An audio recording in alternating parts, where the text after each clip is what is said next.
a message from the broken hearts, coming to you, begging for mercy. The men in white are from the condemned section of Luzira maximum security prison in Kampala, Uganda. They've been sentenced to death for crimes such as murder, armed robbery and treason. This choir of condemned inmates is trying to publicise their fight against the death penalty. They're singing for their lives.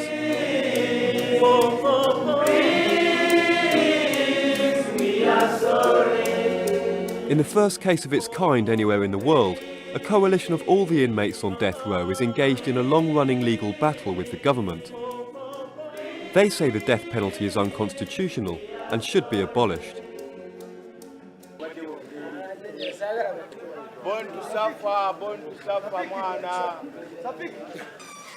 Alexander McLean is a 22-year-old law graduate from London and the founder of the African Prisons Project.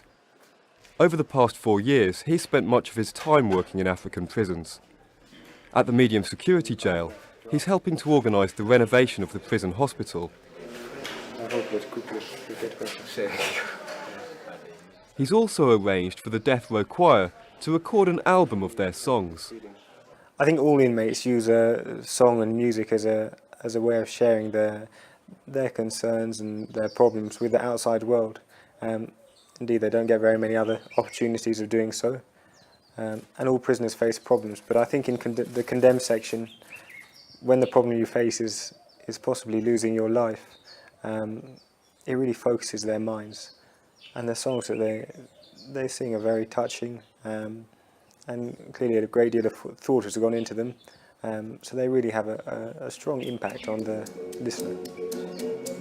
Sing a song of freedom, everyone join in.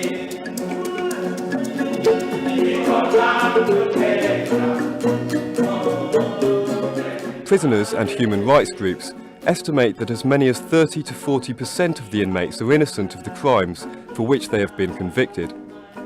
Inmates complain about not having received proper representation at their trials, and the judicial system is far from perfect. One man spent 18.5 years on death row before being given a presidential pardon when his so-called murder victim was found to be alive and well. The prisoner's name was Edward Mpaji.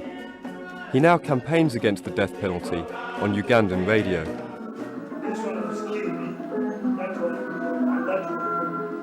The distress you face when you don't know when to die, waiting to die, and when it comes into tonight you say, hey, really I've survived today, but tomorrow.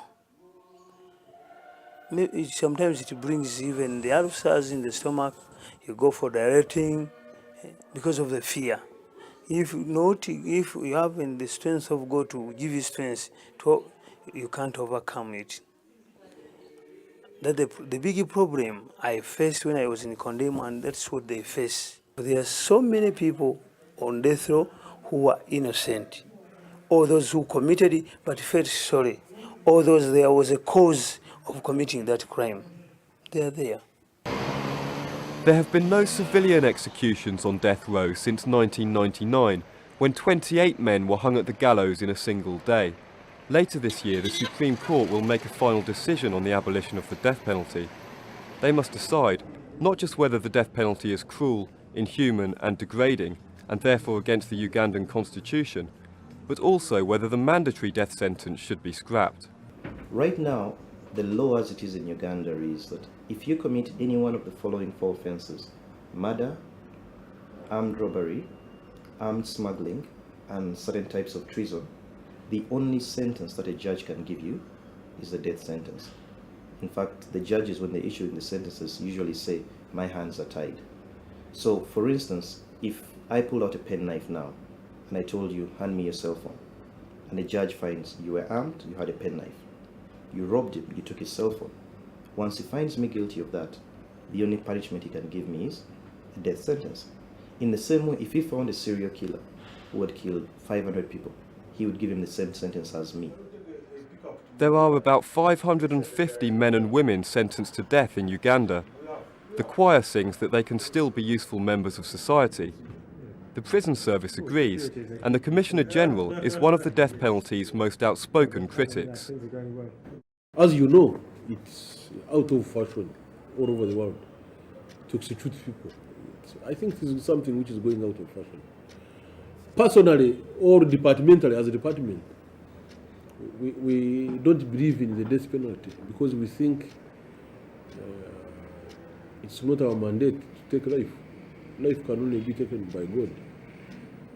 And because of our inefficient systems, you cannot be sure that you are not going to execute the wrong people. Our systems are still very rudimentary. And let people be sentenced to life, real life. Because the person who kills another deserves not to be in a society. But does he deserve to die? I don't know. That is another question. But for us, we don't believe in that. Although we are the department mandated to carry out executions by hanging. We have the scaffolds. We have the executioners. They are all functional. But we don't agree with that, and that's our stand. You think your friend has gone. If they have killed him, what about me? Your last chance. Maybe you wrote your petition to the president. You don't know what criteria they will use. Definitely, you get scared and you are distressed. It can change your senses and you become mad. And some are being now lunatic. They have they have changed. They are no longer normal. No gains without pains. At times, people. The inmates on death row started their own school, where they are both the pupils and the teachers. Many prisoners are illiterate when they arrive, but in this small room they can learn to read and write and continue their studies all the way up to A-level. They even sit public exams. It's a rehabilitation program that the prison service encourages. Of the directorate government. So we believe they should be here and they should be rehabilitated. They should be well equipped, given the necessary skills, so that when they go outside, they can be beneficial to not only their families, but to society as a whole. And with education, besides equipping them with the necessary skills, it helps them to become more disciplined. It's very easy to tame a literate person than an illiterate one.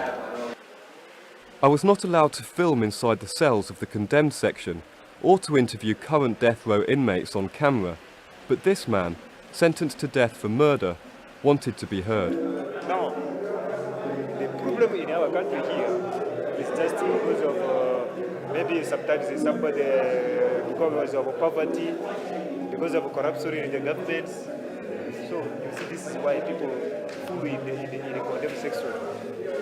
Here we are different types of people. Army men, they are there. Civilian, any kind of people. For us, we say no, for it, because we cannot die like that. We don't even they are divine people. First of all, they have to investigate, and first of all, they have to see how we are, how we act, how our appearance is. That's why you see the struggle. Something is crazy and very much. The death row inmates are locked down from 4 in the afternoon until 8 in the morning. During the day they can play chess or volleyball, go to school or watch television.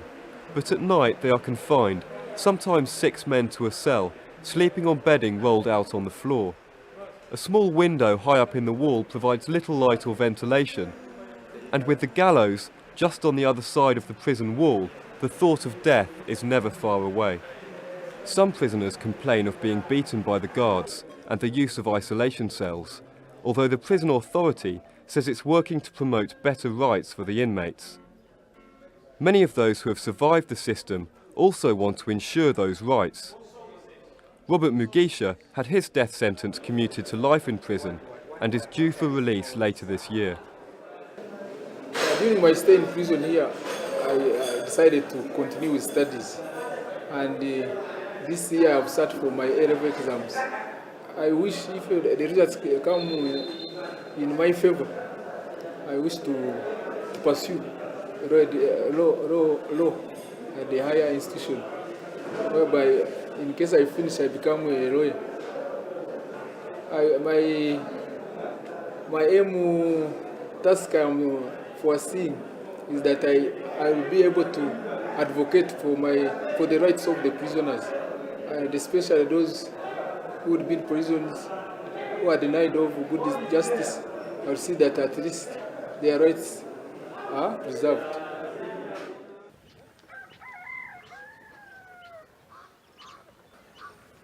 Rehabilitation in prison, rehabilitation in prison. We have done so much from this detention, sharing my... Susan Kagula, nearest the camera, is one of about 30 women who have been condemned to death.